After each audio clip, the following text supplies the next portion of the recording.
यहां जो विमर्श हुआ, जिस विषय पर विमर्श हुआ, सदन के लिए, पूरी विधायिका के लिए आवश्यक था। इससे संसदीय परंपरा समृद्ध होगी।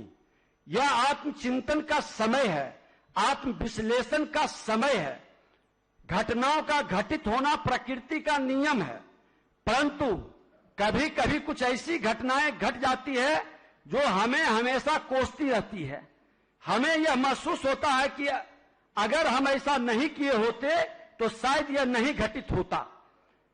अगर ऐसा हो ही गया तो हमें इसके आगे कुछ नहीं करना चाहिए था।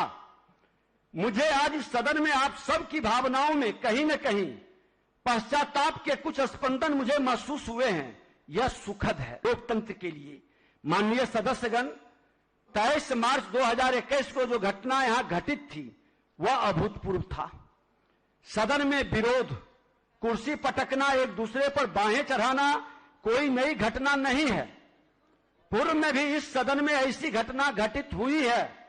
यही नहीं, देश के अन्य विधायी निकायों, लोकसभा एवं राज्यसभा में भी ऐसी घटनाएं होती रही है। यहां तक कि बिहार विधानसभा में किसी सदस्य या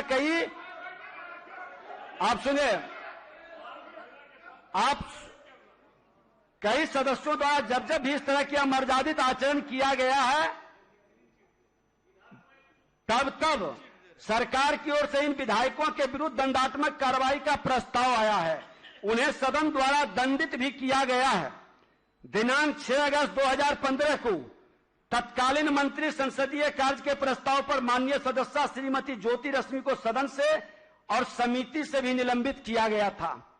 दिनांक 2 मार्च 2012 को तत्कालीन मंत्री श्री विजेंद्र प्रसाद यादव जी के प्रस्ताव पर माननीय सदस्य श्रीमती ज्योति रश्मि को 5 उपवेशन के लिए निलंबित किया गया था।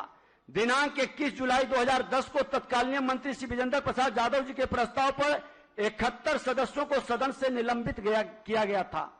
दिनांक 2 अगस्त 1999 को तत्कालीन मंत्री रामचंद्र पूर्वे जी के प्रस्ताव पर माननीय सदस्य दिलीप वर्मा को 2 उपवेशन के लिए निलंबित किया गया था।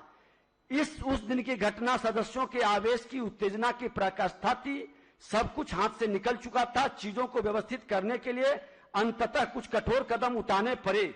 मैं नहीं समझता हूं कि आप विरोधी दल के सदस्य या सत्ता पक्ष के सदस्य संसदीय परंपराओं का निर्वहन करने में देश के किसी भी विधायी संस्था से कमतर हैं।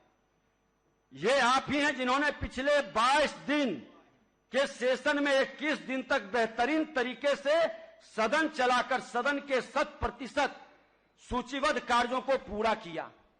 आप ही लोग हैं और आपके सहयोग से चला है। जनता के सवालों को उठाया, सरकार की गलत नीतियों का विरोध किया, सरकार की गलत बयानबाजी का प्रतिवाद किया, इस राज्य के वित्तीय कार्यों पर सकारात्मक विमर्श किया, बजट भी पारित हुआ।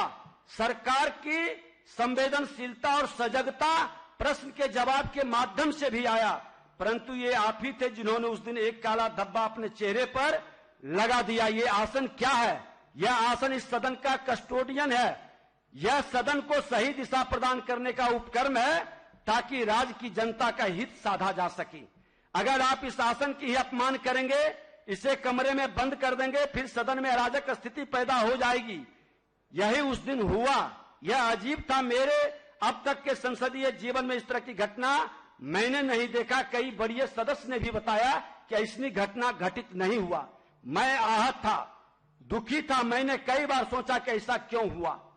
मैंने तो कहा भी कि मर्यादित आचरण को फुटेज के आधार पर देखा जाएगा, इसी आसन से उस पर कार्रवाई की जाएगी। मैंने उसका समग्र रूप से विश्लेषण करने के लिए यहीं से आचार समिति को सौंपा है। समिति के प्रतिवेदन आने पर, उसकी अनुशंसा आने पर मैं उसे आप सबके समक्ष रखूंगा, फिर निर्णय आपका होगा। मैं तो इस पीठ पर बैठकर इतिहास की इस दुर्घटना का साक्षी हो चुका हूं। मेरी कोशिश तो यही रहेगी कि बिहार विधानसभा के इस ऐतिहासिक सदन में इस तरह की घटना का पुनरावृत्ति कभी न हो। मैं इसे सिर्फ इसलिए कह रहा हूं कि मैं आप लोगों का यह एहसास दिलाना चाहता हूं कि अभी भी कुछ नहीं बिगड़ा है। आप सब संवेदनशील व्यक्ति हैं। इस राज्य की जनता का आप पर पूरा भरोसा है। आप सब उस घटना से सबक लें, संकल्प लें तो शायद भविष्य काफी उम्मीद भरा होगा, रचनात्मक होगा। वह सदन न आखिरी था और न वह सदन आखिरी है। यह सदन आखिरी है, यह सतत प्रक्रिया है।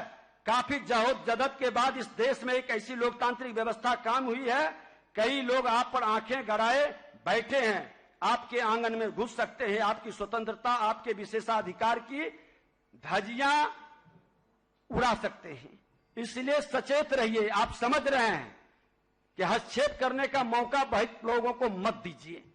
सदन में आसन की गरिमा सर्वोपरि है। जब आसन की मर्यादा और गरिमा ही नहीं रहेगी तो लोकतंत्र का क्या मतलब रह जाएगा। विरोध हो जरूर हो, लेकिन विरोध मर्यादित और संसदीय परंपराओं के अनुकूल होना चाहिए। सदन में अनुशासन, संयम और मर्यादित आचरण जरूरी है। सदन नियम और परंपराओं के अनुसार चलता है। सदन के अंदर किसी तरह के भ्रम की स्थिति नहीं रहनी चाहिए। सबको बातों की जानकारी होनी चाहिए। किसी को कलंकित और बदनाम करने के बजाय हमें सदन को सुचारू रूप से चलाने के लिए अपनी सकारात्मक भूमिका निभानी चाहिए। हमें आपसी मतभेद भुलाकर अपनी रचनात्मक भूमिका और अपने अनुशासन, संयमता आचरण से विकास का नया पैमाना गढ़ना होगा। सदन में किसी भी सदस्य की मनोवृत्ति नहीं होनी चाहिए कि किसी सदस्य की छवि को धूमिल करें। किसी सदस्य को कलंकित करने की मानसिकता का त्याग परित्याग करना हम सबों की जिम्मेवारी है। यहाँ राजनीति नहीं, हम जो भी करते हैं ईश्वर या खुदा इसे नहीं जानता है, यह नहीं समझना चाहिए। लाखों लोगों की निगाह आपकी तरफ देख रही है। पूरे बिहार की जनता, देश की जनता देख रही है। हम चालक बने, चालाक नहीं। आप सभी इस बिहार के जनता रूपी गाड़ी के स्टीयरिंग पर बैठे हैं। बिहार की जनता के द्वारा आप माननीय को बहुत बड़ी जिम्मेवारी सौंपी गई है। सदन में आप सभी सकारात्मक वातावरण तैयार कर बिहार के विकास में गवाह नहीं भागीदार बने।